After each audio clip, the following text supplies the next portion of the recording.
Welcome to Brave New Bookshelf, a podcast that explores the fascinating intersection of AI and authorship. Join hosts Steph Pajonas and Danica Favorite as they dive into thought-provoking discussions, debunk myths, and highlight the transformative role of AI in the publishing industry. Hello, everyone, and welcome back to the Brave New Bookshelf. I'm your co-host, Steph Pajonas. I am the CTO and COO of the Future Fiction Academy, where we teach authors how to use AI in any part of their business. We're having a fantastic time over at the Future Fiction Academy. We're teaching people how to use RaptorWrite, our new tool for writing, and people are hammering away at that. Yeah. They're doing so great. I'm really impressed with all of the words people are sending out there into the AI LLMs and getting back lots of good stuff. So yay, yay, yay. I'm excited too. Yay. I'm joined by my wonderful co-host, as always, Danica Favorite. How are you doing today, Danica? Thank you. Yeah, so I'm Danica Favorite. I am the community manager at PublishDrive.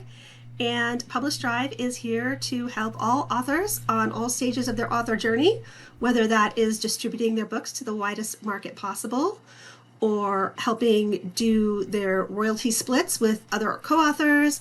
And finally, of course, our exciting thing is using some AI tools to help optimize their publishing process, like their metadata, things like that. And one of the things I've sort of been hinting out at episodes, but it is finally completely live, is you can use all of PublishDrive's products at an entry level for free. Obviously, then there's paid plans for everything, but try out all the different tools because you get to do it for free now, which is super exciting for me.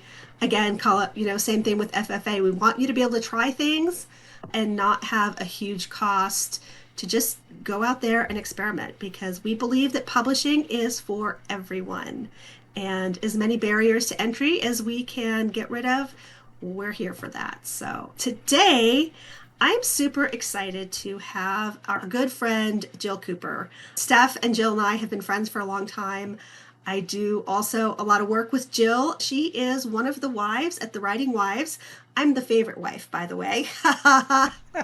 But with the Writing Wives, they have all kinds of great tools to help authors. They also, like us, have a lot of paid programs, but they've also done some really cool free challenges and things like that. We're all here to help authors, and I love talking to Jill because not only is Jill an author, but she's an authorpreneur, and she's got all these great entrepreneurial ideas, all these author businessy things that she does to help authors. Today, we're going to talk to Jill about doing all the cool author stuff, and I'm going to let Jill introduce herself, and we get to hear a little more from Jill Cooper today. Hello. It's so awesome to be here with you two, since I have known both of you for, I feel like, forever.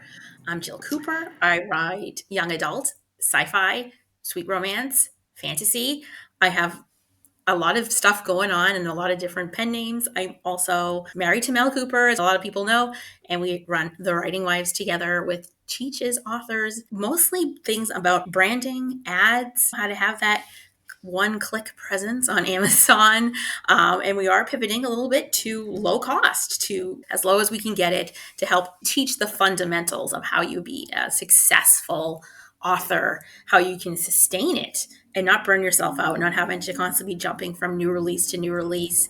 And, a lot of that comes from personal experiences, not wanting to slave away week after week, writing 4 books a month and stuff like that. I love what you said, that idea of making your author business sustainable. That's one of the things we haven't really talked about in this group. And so I'm excited that you're here talking about it today.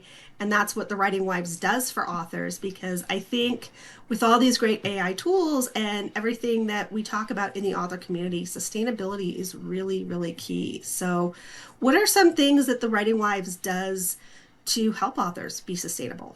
Well, first we're trying to teach that the backlist is king, that as soon as you write a book, and after that, you have that new release period. It's now in your backlist, right? So you basically want to build up your backlist. Yes, some people are like, well, I want to build my backlist up as quickly as possible. But you also want to do it sustainably so that you're building your backlist, but that your life doesn't suffer. Like, what if your kids need you? What if your car suddenly breaks and suddenly your deadline, your pre-orders, one falls, then they all fall?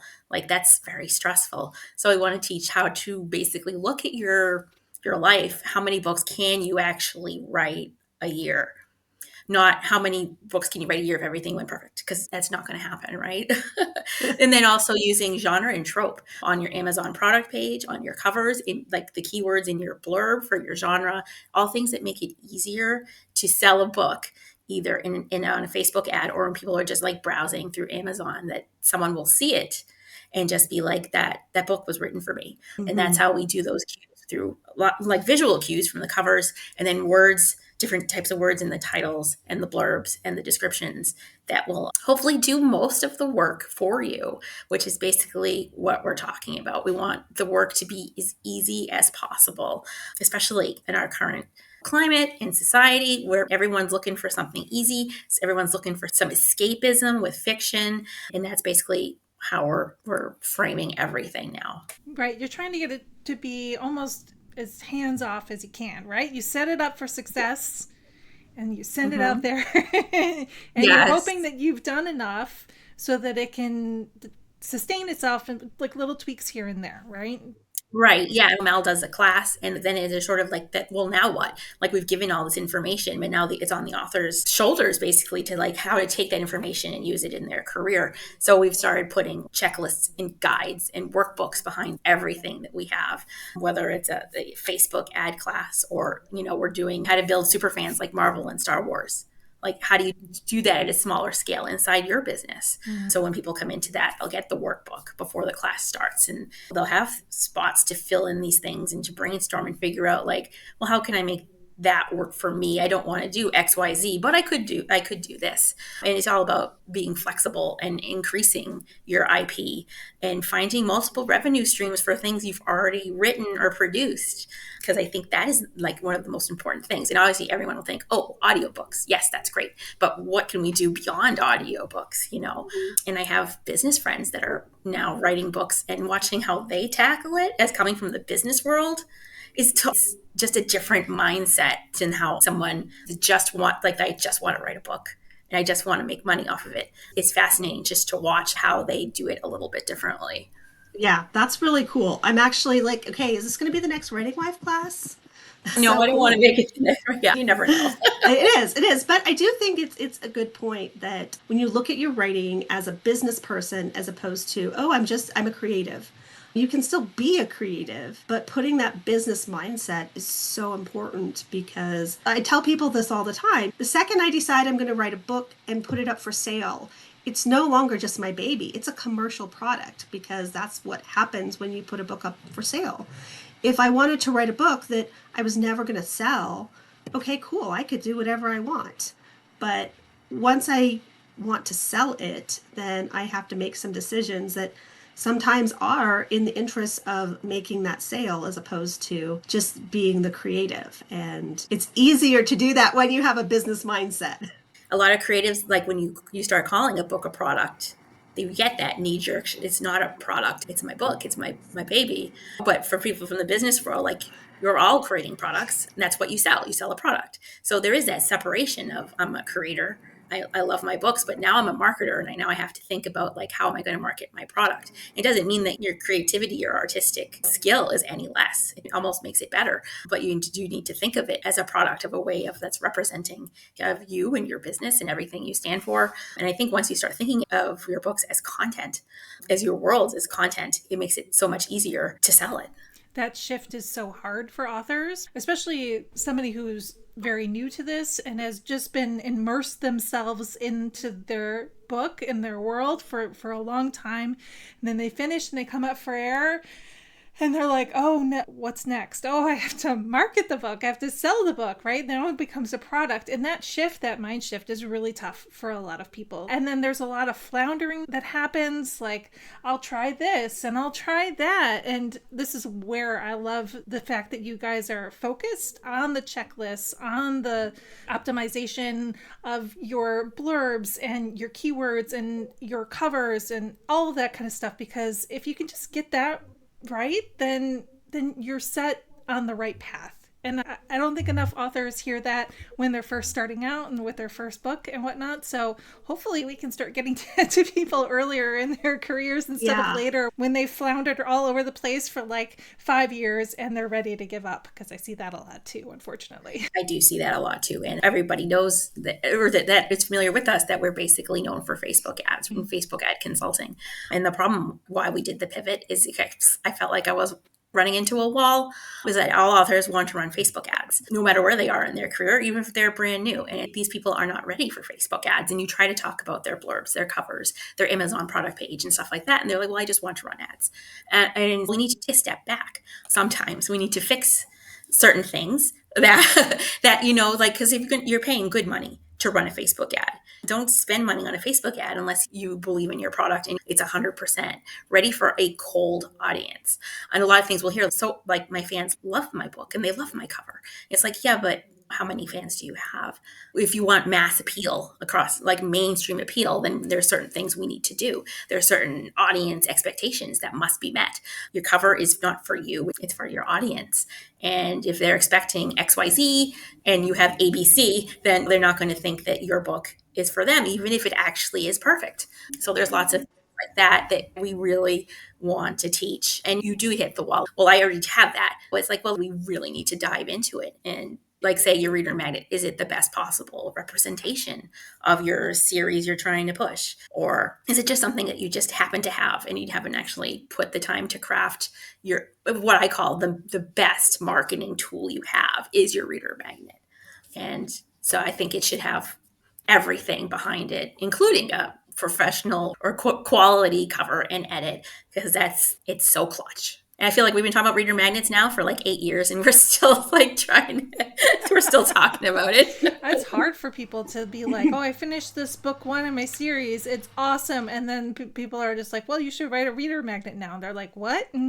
Yeah. And now I'm like, well, before you write that cool series that you just told me that idea, go write the reader magnet first. Let's write that. Well, that's tough for people. That is a whole mindset shift, man. For sure. Like, I write the book blurbs first too. I write those before I write the book. It's so much easier to write it before your head gets all tangled with all the plot ideas and all the POVs and like my big world. I have to put it all in the blurb, and it's so much easier to do it first. Just like, get it out of the way. It is. And I tell authors this all the time. We're so close to our stories that sometimes we don't know what those most important things are. And we think, oh, this is a book about X, and really it's not. It's about this. And so to be able to have that focus of what is the story really about, and a little product pitch here with PublishDrive's metadata tool, like you put your book in and the AI analyzes and comes back and says, this is what the book is about. Now, you might be like, no, that's not what my book's about. Okay, well, that means you didn't have that clearly written in the book.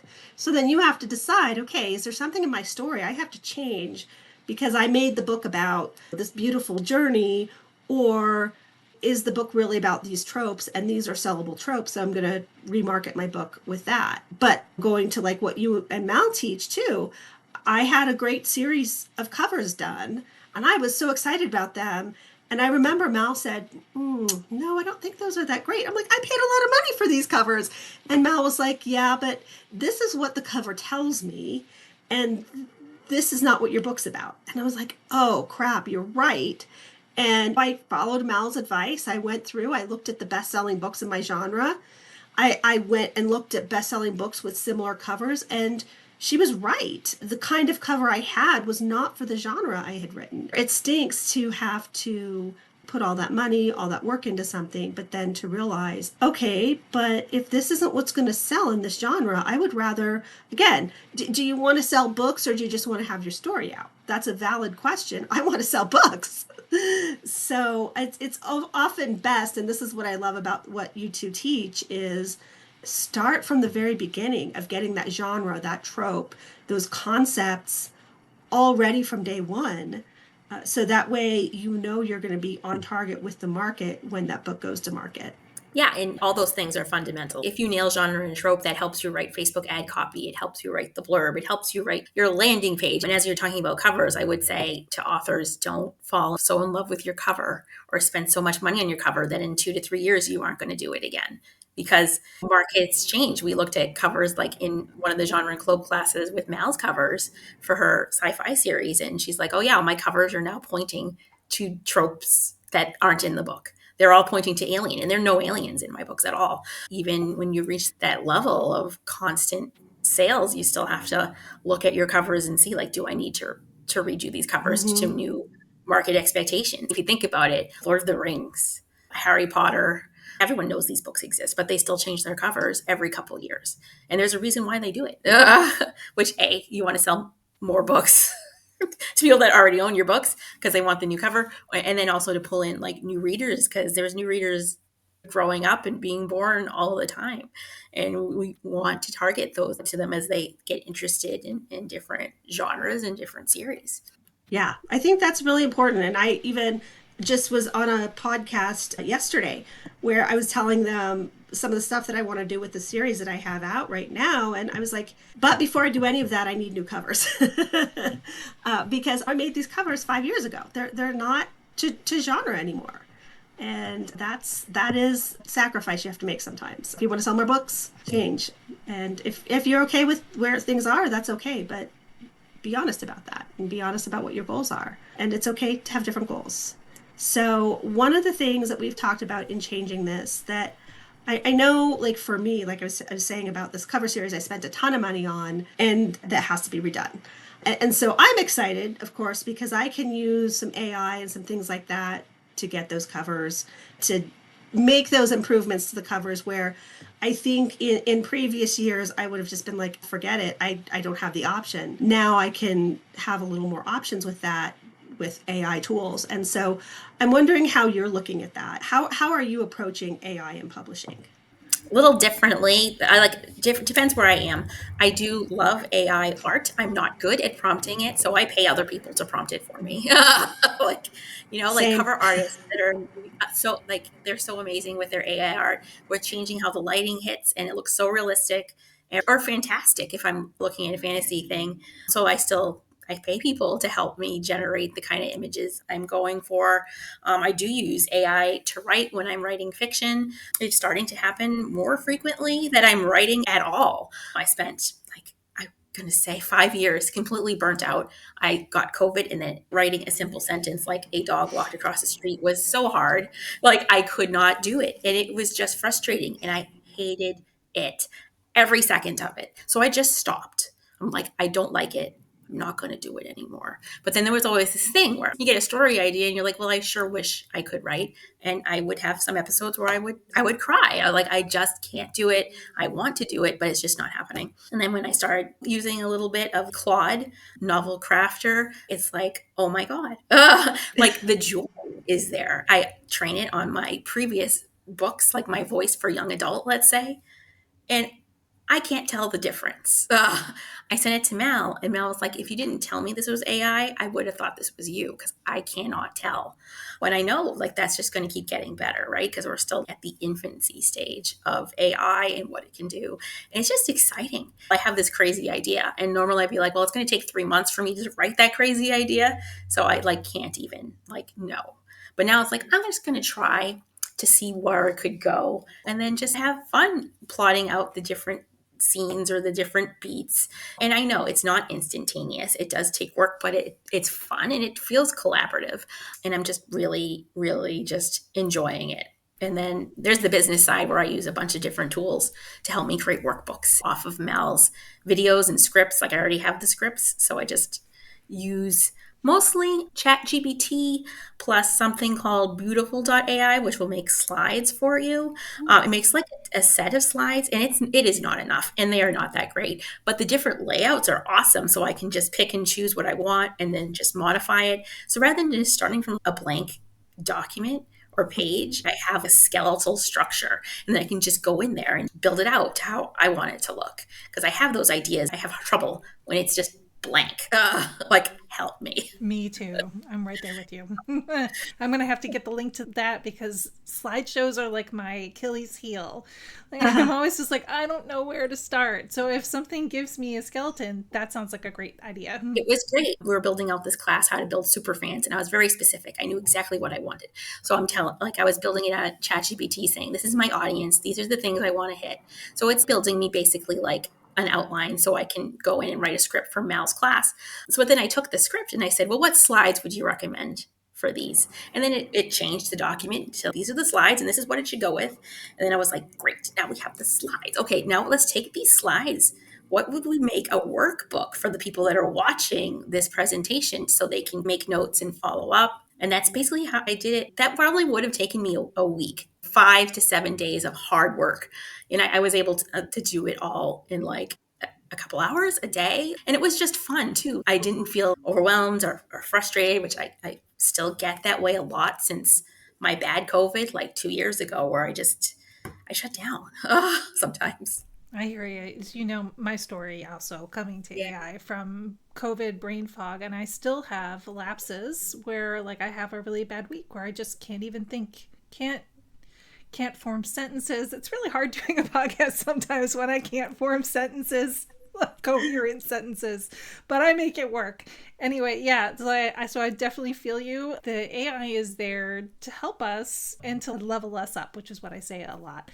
But I also really love it for all of these business things because at the Future Fiction Academy, we do a lot of Zoom classes with our students, right? And I take the transcripts when I'm done doing the editing in Descript. I take the transcripts and I have a bunch of prompts that I run them through on GPT, usually 4.0, and I'm like, give me a blog post about this, help me come up with keywords, like whatever I need to do. I have that source material from the transcript and it can give me whatever I want. I love that you're making workbooks, you're doing all this fun stuff. It's all stuff that students want, but it is very hard to produce and come up with if you don't have some starting point like you do. So I like that. Yeah, we do use also Fathom for Zoom calls because I found them like it's very handy if we're having strategy calls with authors. We're having like this kickoff for all our memberships. When people come in, I can just run the Fathom notes. I'm in there with Mal and the client.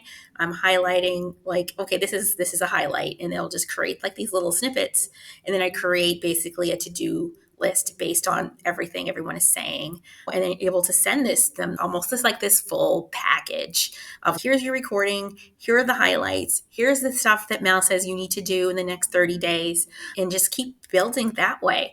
I've also used it to help me create social media strategies, and I made like a generic one for a person that is never used social media before for business at all. Like they have no idea, right? So I create a basic strategy, and then I'm able to say, okay, what topics would a paranormal cozy author that's writing witch romance, what kind of topics would they talk about? I'm able to basically, I'm breaking it down by genre. Now I have so many social media strategy documents on my computer, and I'm just uploading them into the membership, into our school community. Because a lot of times I do hear, well, I'm on social media, but I have no idea what to post. I don't know what to do. Do I just share memes? Like cat videos?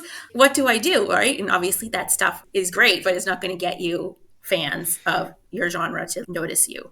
So I'm just building everything out like a document at a time. And Mal, I sent her the social media strategy. She's like, this is amazing. How long did this take you? Like, oh, so long. No, I told her right away. So long. Maybe just add some pictures to this document, and then it would like be really snazzy. So I did that too. I was like, fine, I'll make it snazzy. But I love that. I love that your approach, and this is why I was really excited to have you on here. It's like, okay, is there something that AI can help me with, or where am I struggling? Okay, cool. Let me try AI for this. And it's cool because I see you using AI in so many little ways that make this huge difference. And I think that is where every author can take a little piece and say, okay, I'm willing to do this. I'm not willing to do that. We just had someone in the AI authors group say, I am not willing to use AI for this part of my process. And we're like, that's cool. Other people do, and they find it successful.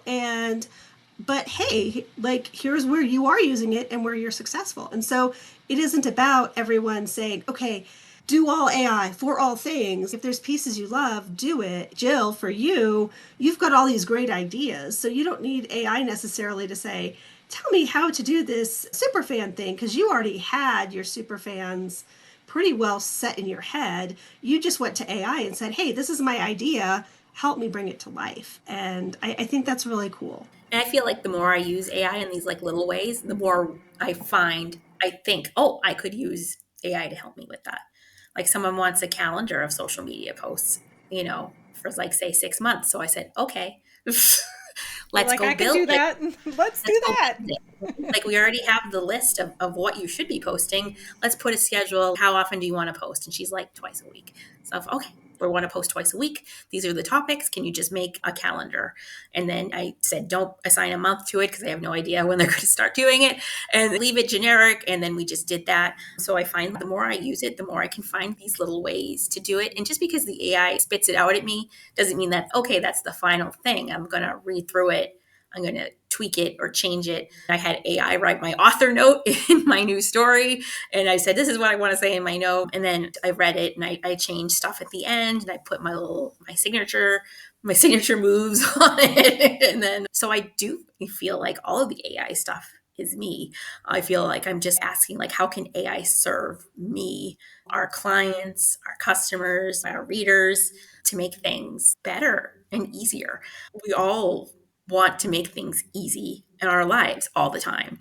That's why when you go to the store, there's a box of cake mix, because we could make everything from scratch. Of course we could, but sometimes you just want to make a quick batch of brownies and you don't want to have to do everything yourself.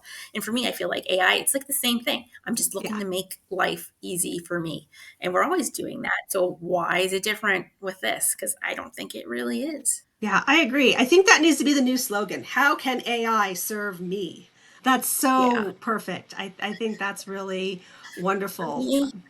Yeah, there you go. For those of you listening, Jill just did this really cute little model move. AI serving her was perfect. Our second question, which you've talked a little bit about already, like it's been nice because it's all flowed together, is what does your AI workflow look like? And you've talked a little bit about that already. So I don't know if there's anything you wanted to add or share more that might be helpful to people listening. I feel like for business stuff, I use ChatGPT a lot, and I will just basically stay there. I feel like, and I've gotten to the point where I'll say, oh, well, okay, once you're done, make it a doc, make it a PDF. Make sure you add the lines so people can write their answers on it. So it does all that for me. If I'm doing fiction, I used to use like ChatGPT, Claude, but now that I got comfortable with Novel Crafter, which took a bit. I actually hired someone to set Novel Crafter up for me because I just logged in there and I was like, no, this is too hard.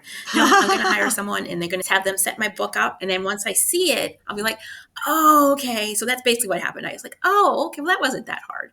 And it didn't cost me a lot of money. So I was just happy to have it. So now I do everything fiction in Novel Crafter.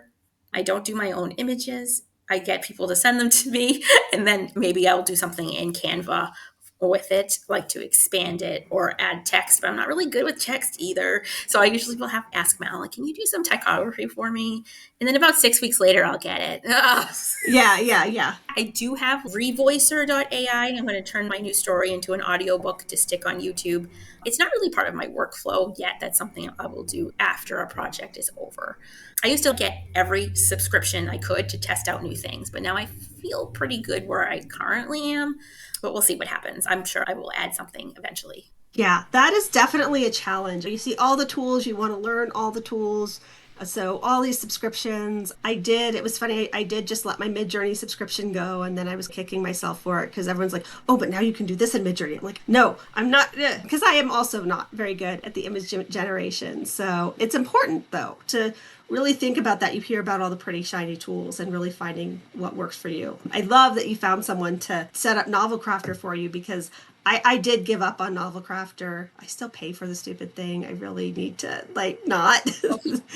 But, if you want a reference, let me know. I can send her over. Yeah, but I just sit there. I'm like, I cannot figure this thing out. It's too much work. But that is what you have to do, is figure out, where is my time best spent? And is it me doing it? Is it me hiring someone to do it for me? Even with the images and the covers, I was saying, like, for me, the answer probably will be AI covers, but I can get those with someone helping design them at a fraction of the cost. I've seen a couple people talk about how they're making AI covers that don't seem too terribly expensive. And I'm like, okay, I can afford that. I can't afford to redo the thousands of dollars I spent on some of these other covers. So it's that I'd say we could balancing have act. AI elements on our covers for over a year, and I don't think anyone has noticed because it's just an element, right? Like especially for Right. sci-fi, so much easier. We'd spend hours looking for a stock background that we could use for a sci-fi cover. Where now we could just make custom stock images. We don't care if other people are using the same ones. Ugh, it doesn't make a difference.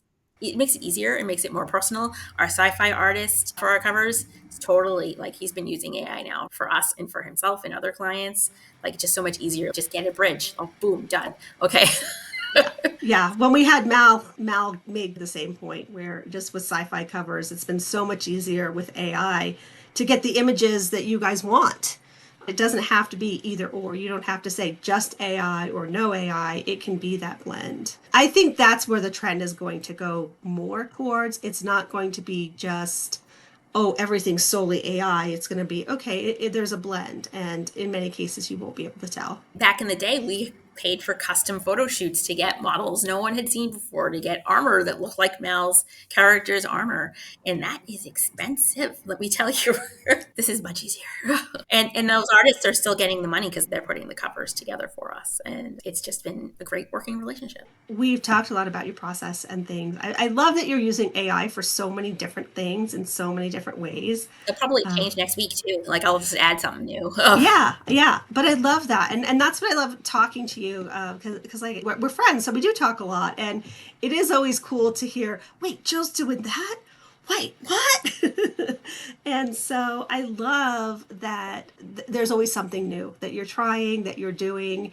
It's always encouraging me to be like, oh, ooh, I haven't heard of that. Ooh, I'm going to try that. And like I said, the temptation is you don't want to try everything because that's all you do. But Not all at it's once, right? right. But it is fun. It's so much fun. And it does bring the joy back. Steph and I had an episode earlier this season where we were talking about how, for us, AI has brought so much of the joy back in our writing. And I love that it did the same for you in terms of like, yay, I have this joy again and it's not so stressful. Yeah, even if I decided not to publish them or not to publish right now, like I'm just having fun and they can stay on my computer forever, like it, or for whenever I decide it's time to publish. Mm-hmm. I don't necessarily need to race to publish. I can just have a good time writing. Right.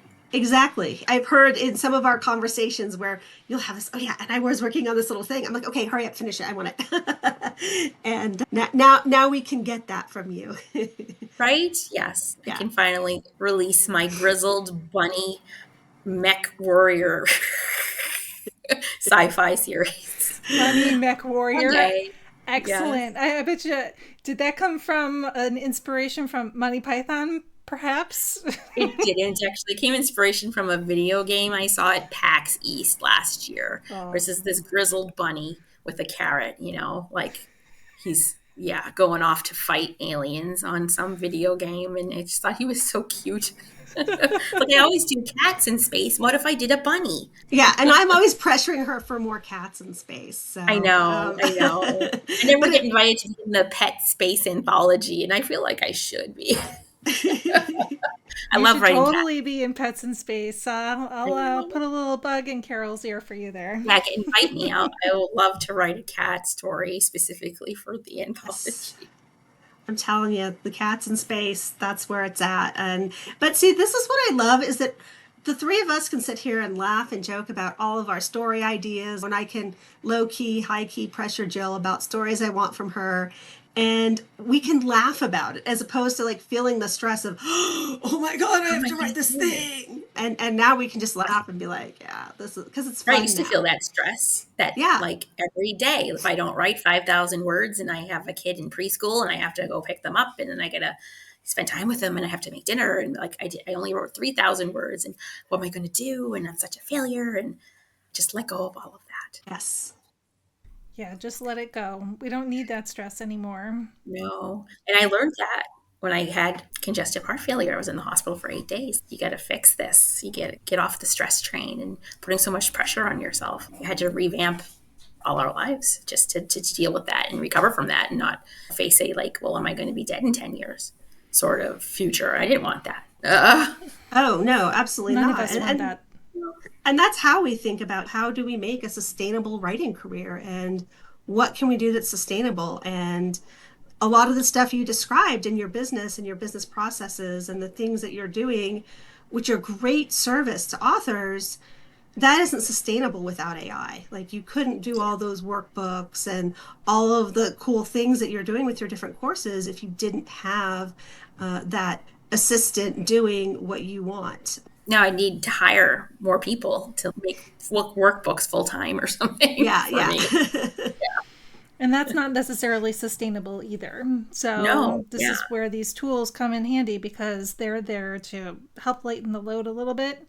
You can still farm out plenty to other people like you do with your covers and the images and all that kind of stuff. It's just that we're able to give a little bit of extra value to some of our clients, our students, whatever it may be, just by using these tools to help take the information that we already have and present it in different ways. Yeah, because it's up here. It's just getting it out sometimes is hard. Yeah. Or not a priority, depending what the day looks like with everything else we have going on.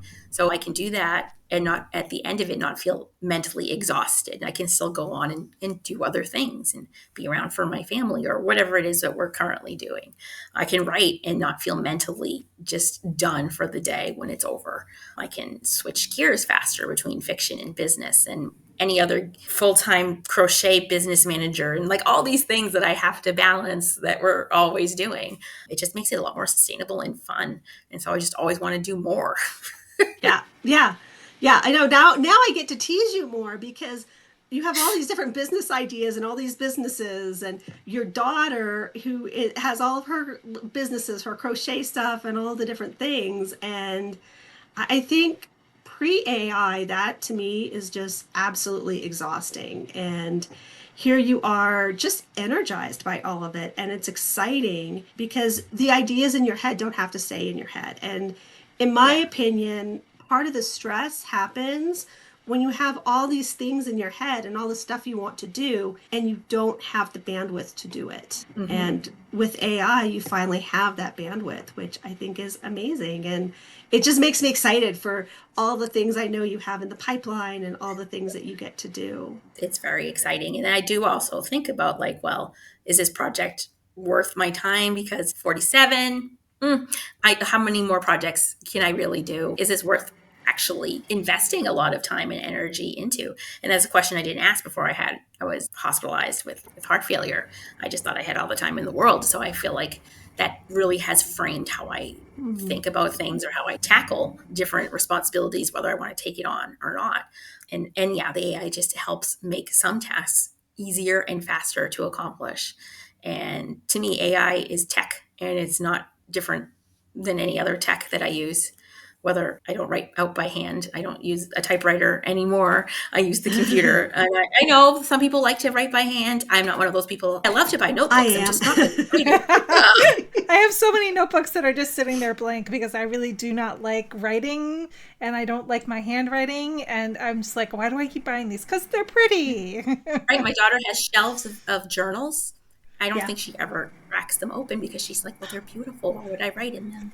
Yeah, I have shelves. You can't see it in this view, but I do have shelves of journals, and they are all written in. But what's cool for me now is with AI, I've been exploring this a little bit. I haven't fully done it, is since I dictate my books when I'm writing, one of the things, many projects on my list, is I'm going to actually take these journals now because I can actually take a picture of the page and AI will translate that into text for me. Oh, I have cool. terrible handwriting. And it can still be read by AI. It's amazing. My kids cannot read my handwriting, but AI can. That's awesome. I have seen like some of that new tech, coming up, and it's like, man, what else are they going to think of? Exactly. So I really think there's just something for everybody. So with all I think these so. tools, yeah, we'll talk about the last question. And I know when we were chatting beforehand, you're like, I don't know if I can pick. So you don't have to pick, but can you tell us about your favorite AI tool? And if you've got like a favorite one for this or a favorite for that, you can say that. But Yeah. we'd love to hear about your favorite tool. I guess I'm just really loving Novel Crafter right now because it's the newest, I admit. Everything else I've been using for like ChatGPT, like, oh, that's so 2023 or whatever. But I like Novel Crafter. I like that all like my codexes are there, that I have a search and I can type in a keyword and it will show me the character. It automatically generate a summary for every chapter as I finish. And I can toggle between different AI, whether I want to use something that's better for something steamy, let's say, or I'm just using like straight Claude, which is what I use 90% of the time.